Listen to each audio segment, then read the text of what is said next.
Hello. आज हम light chapter में mirror formula, lens formula and magnification के बारे में पढ़ेंगे।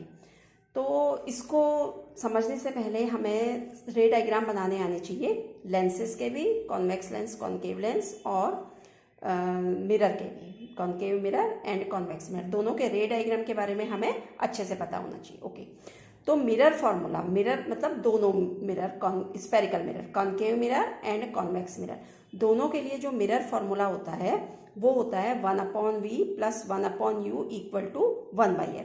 यहाँ जो v है वो है इमेज की distance from the mirror, okay, and u is the distance of object from the mirror and f is focal length, okay, and lens formula is 1/v minus 1/u equal to 1/f। इसको हम इसी तरह से लिखेंगे, इसको हम अगर 1/u minus 1/v equal to 1/f लिखेंगे तो ये रॉन्ग हो जाएगा। ओके, तो यहाँ भी v जो है वो image distance from the spherical lens and u is object distance from the spherical lens and f is focal length. Okay, तो जब हम न्यूमेरिकल करेंगे तो न्यूमेरिकल करते समय हमें ये ध्यान रखना है कि u की जो वैल्यू होगी, u यानी कि जो ऑब्जेक्ट की डिस्टेंस है फ्रॉम द स्पेरिकल मिरर, वो हमेशा हम नेगेटिव साइन के साथ रखेंगे। जैसे सपोज हमें एक किसी न्यूमेरिकल में गिवन है कि the object is placed 10 centimetre from the spherical mirror, तो हम u को इस फॉर्मूले में -10 के साथ पुट करेंगे। ओके, क्यों? क्योंकि जो ऑब्जेक्ट है वो हमेशा स्पेरिकल मिरर के लेफ्ट साइड में ही प्लेस किया जाता है। ओके, तो इसलिए इसमें हमें ध्यान देने वाली बात है, यहाँ पर u को हम हमेशा नेगेटिव साइन के साथ ही पुट करेंगे सॉल्व करते समय। ओके, अब जो हम और f की वैल्यू जो फोकल लेंथ है उसको हम किसके साथ पुट करेंगे? जैसे अगर कॉनकेव लेंस के लिए दिया है या कॉनकेव मिरर दिया है तो उस समय हम फोकल लेंथ को नेगेटिव साइन के साथ पुट करेंगे, और अगर कॉन्वेक्स लेंस दिया है या कॉन्वेक्स मिरर दिया है, दोनों के लिए, हाँ, कॉन्वेक्स लेंस के लिए भी और कॉन्वेक्स मिरर के लिए भी, दोनों के लिए हम फोकल लेंथ पॉजिटिव साइन के साथ प्लेस करेंगे, और कॉनकेव लेंस और कॉनकेव मिरर दोनों के लिए हम फोकल लेंथ जो है वो फोकल लेंथ की वैल्यू जो है वो नेगेटिव साइन के साथ पुट करेंगे। ओके, तो अब हम आते हैं मैग्नीफिकेशन पर, मैग्नीफिकेशन फॉर लेंसेज। तो लेंस के मैग्नीफिकेशन के लिए हमारे पास फॉर्मूला होता है m equal to v/u equal to h2/h1, ये लिखा है यहाँ पर फॉर्मूला। तो यहाँ पर जो v है, ये जैसे अभी हमने देखा था, v is the image distance from the lens and u is the object distance from the lens, okay, and h2 is the height of the image और साइज ऑफ द इमेज। जैसे ये तब यूज होता है जब हम numericals वगैरह करें ना, तो उस समय ये फॉर्मूला यूज में आता है। जैसे कहीं पर दे रखा हो कि size of image is 2 centimetre और जो भी दे रखा हो, मतलब तो वो साइज ऑफ इमेज मतलब वो हाइट ऑफ इमेज है। ओके, एंड ऐसी अगर साइज ऑफ ऑब्जेक्ट दे रखा हो या हाइट ऑफ ऑब्जेक्ट दे रखा हो तो वो h1 से डिनोट करते हैं। तो मैग्नीफिकेशन लेंस के लिए जो है वो ये होता है m equal to v/u equal to h2/h1।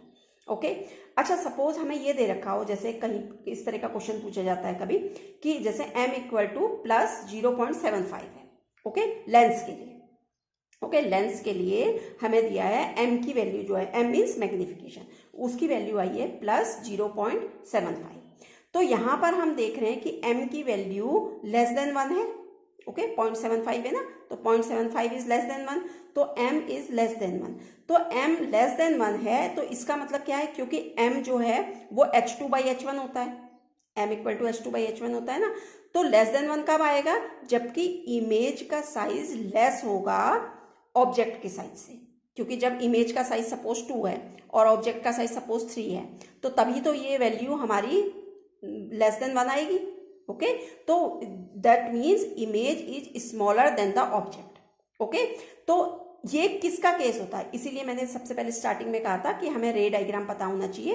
तो ये किसका केस होता है कि when the image is less than the object, ये कॉनकेव लेंस का केस होता है। ओके, क्योंकि कॉनकेव लेंस के हमारे पास ये 2 केस होते हैं, ये यहाँ पर शो कर रखे हैं मैंने, एक 2 ही केस होते हैं कि एक तो when the object is placed at infinity तो हमारा जो इमेज बनेगी वो फोकस पर बनेगी और डिमिनिश्ड होगी। और सेकेंड केस ये होता है कि when the object is in front of the lens, concave में दो ही बनते हैं और इसकी जो बनेगा इमेज वो यहाँ पर बनती है फोकस, एंड ये सी के बीच में, दिस इज सी, इसके बीच में बनती है और ये हमेशा इससे छोटी होती है, जो ऑब्जेक्ट हमारा है उससे छोटी होगी दोनों केसेस में। तो यानी कि कनकेव लेंस में ही ऐसा केस होता है कि जिसमें जो इमेज बनेगी हमारी वो स्मॉलर देन द ऑब्जेक्ट होगी। ओके, और इसके आगे प्लस साइन है, तो प्लस साइन का मतलब ये है, प्लस साइन ये इंडिकेट करता है यहाँ पर कि जो ये इमेज बनी है ये वर्चुअल एंड अपराइट है। ओके, वर्चुअल इमेज है एंड अपराइट है, अपराइट माने सीधी है, तो वर्चुअल एंड अपराइट। तो लेंस के केस में अगर हमें ये दिया हो कि हमें ये बताना है कि जैसे मैग्निफिकेशन गिवन है तो हमें बताना है कि नेचर ऑफ द इमेज बताइए और ये बताइए ये किस तरह का लेंस है, कनकेव लेंस होगा या कॉन्वेक्स लेंस होगा, तो उसको हम इस तरह से करते हैं। सपोज m की वैल्यू जो है वो +1.25 है, मीन्स यहाँ पर जो m मैग्निफिकेशन है that is greater than 1, so it can't be concave lens. तो ये कॉनकेव लेंस नहीं हो सकता। क्यों नहीं हो सकता, ये अभी बताया था इससे पहले। तो ये क्या होगा, इसका मतलब कॉन्वेक्स लेंस होगा। ओके, तो कॉन्वेक्स लेंस में जो m की वैल्यू है वो ग्रेटर देन 1 भी हो सकती है, इक्वल टू 1 भी हो सकती है और लेस देन 1 भी हो सकती है। ओके, तो अगर m की वैल्यू नेगेटिव है, सपोज यहाँ पर तो जैसे m की वैल्यू प्लस साइन था, तो m की वैल्यू नेगेटिव है लेंस के केस में, तो इसका मतलब ये है कि जो इमेज फॉर्म होगी वो रियल एंड इन्वर्टेड होगी। ये मैंने एक केस लिया है, यहाँ पर और भी केसेस होते हैं कॉन्वेक्स लेंस के। ठीक है, तो मैंने यहाँ पर ये बनाया है कि यहाँ पर ये रियल एंड इन्वर्टेड इमेज बनी हुई है और m देखिए यहाँ पर ग्रेटर देन 1 होगा। क्यों होगा ग्रेटर देन, क्योंकि इमेज जो है हमारे पास फॉर्मूला जो होता है m इक्वल टू h2/h1 होता है, height of image upon height of object. तो हाइट ऑफ इमेज यहाँ पर देखिए ग्रेटर है, यहाँ पर सपोज ये 3 है और ये 2 है, तो सपोज ये 3 है और ये 2 है, तो यानी कि इसकी वैल्यू कितनी आएगी, ग्रेटर देन 1 आएगी ना। तो इसलिए यहाँ पर ये प्लेस किया हुआ है हमने, ये इसलिए मैंने ये समझाने के लिए लिखा हुआ है। ओके, अब आते हैं हम magnification formula for mirror. Mirror के लिए मैग्निफिकेशन फॉर्मूला क्या होता है, जो मिरर के लिए मैग्निफिकेशन फॉर्मूला होता है वो होता है m equal to -v/u equal to h2/h1। v/u h2/h1 वही है जो मैंने अभी इससे पहले बताए थे। h2 is the size of image, h1 is the size of object, v is the distance of image from the, h2 is the height of image और size of image, h1 is the height of object और size of object, v is the distance of image from the lens and u is the distance of object from the lens. Okay, इसमें भी उसी तरह से है जैसे lens के case में कि अगर m की वैल्यू पॉजिटिव है, मैग्निफिकेशन प्लस साइन के साथ है, तो that means it forms virtual and erect image. Okay, और अगर नेगेटिव वैल्यू है m की value negative, m negative sign के साथ आ रहा है, तो दैट मीन्स वो रियल एंड इन्वर्टेड इमेज बनाएगा।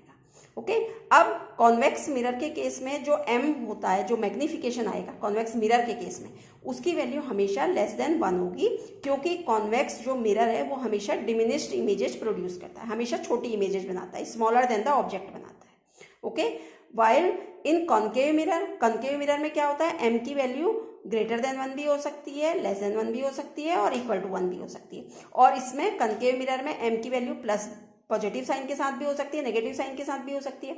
वो क्यों हो सकती है, क्योंकि ये दोनों तरह की इमेज बनाता है, रियल, कुछ केसेस में ये रियल इमेज बनाता है और कुछ केसेस में ये वर्चुअल इमेज बनाता है।